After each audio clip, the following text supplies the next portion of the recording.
Friends, welcome back to our channel the cooking craze. ఎలా ఉన్నారు? అందరూ బాగున్నారా? నేనైతే చాలా బాగున్నాను. ఈరోజు మనం పప్పు చింతచిగురు చేద్దాము. ఎలా చేయాలో చూపిస్తాను. అలాగే మా వీడియోలు కనుక మీకు నచ్చితే లైక్ చేయండి, షేర్ చేయండి, సబ్స్క్రైబ్ చేయండి. ఓకే ఫ్రెండ్స్, వీడియోలో కలుద్దాము. బాయ్. కందిపప్పు నానబెట్టేసాను నేను ఆల్రెడీ. ఇదిగోండి, ఈ గ్లాస్తో 2 గ్లాసెస్ వేసుకున్నాను నేను కందిపప్పు. ఆనియన్స్ సన్నగా చాప్ చేసుకున్నా, టమాటా ఒకటి వేసుకున్నాను, పచ్చిమిరపకాయలు 5 కాయలు కట్ చేసి ఇందులో వేసేసాను. చింతచిగురు నేను బాగు చేసుకొని కడుక్కొని పెట్టుకున్నాను.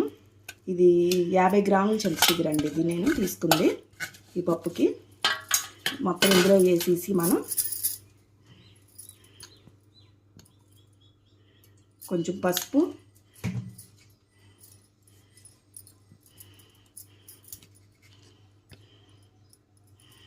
కొంచెం కారం, స్పూన్నర వేసాను కారం. వేసేసుకొని మొత్తం కుక్కర్ పెట్టుకొని పొయ్యి వెలిగించేసుకోవడమే.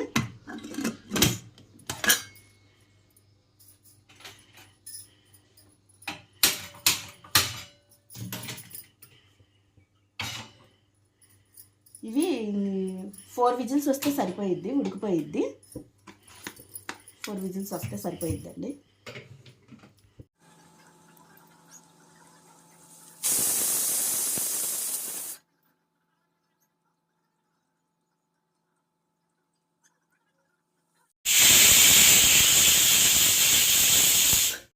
సరిపోతాయి 4 విజిల్స్.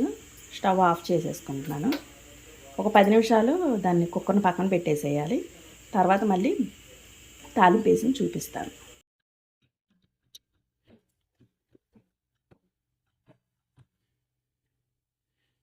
పప్పు ఉడికిపోయింది మెత్తగా.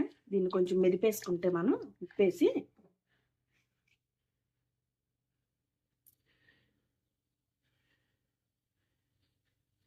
మెత్తగా మెదిపేసుకోవాలి. ఆల్రెడీ మనం టమాటా వేసాం కాబట్టి పులుపు సరిపోయింది.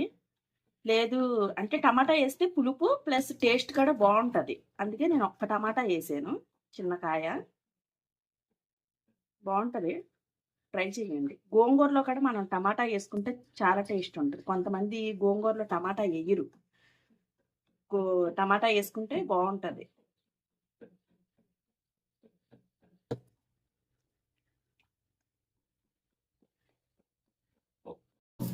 సరిపోయిద్ది, మెత్తగా అయిపోయింది, మెత్తగా మెదిపోయింది. ఇప్పుడు ఇది తాలింపు వేసేసుకుందాము. వేయించుకొని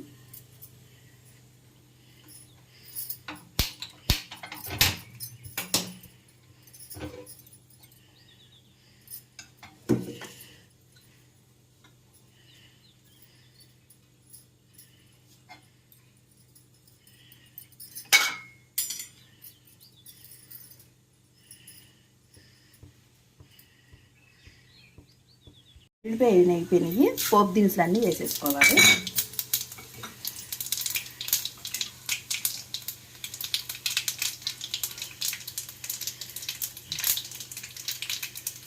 ఎండుమిర్చి,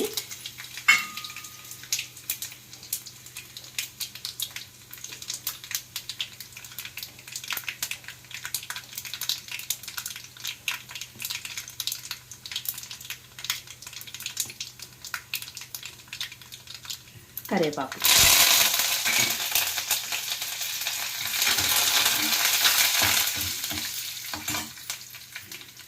కొంచెం ఇంగువ.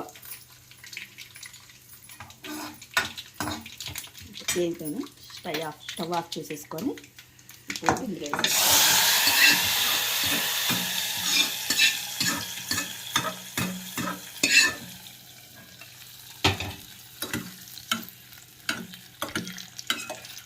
అంతే, పప్పు చింతచిగురు రెడీ అయిపోయింది.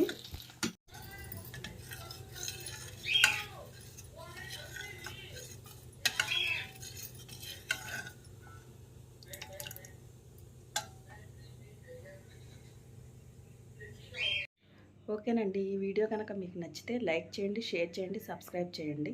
మరొక మంచి వంటలో మళ్ళీ కలుస్తాం. బాయ్.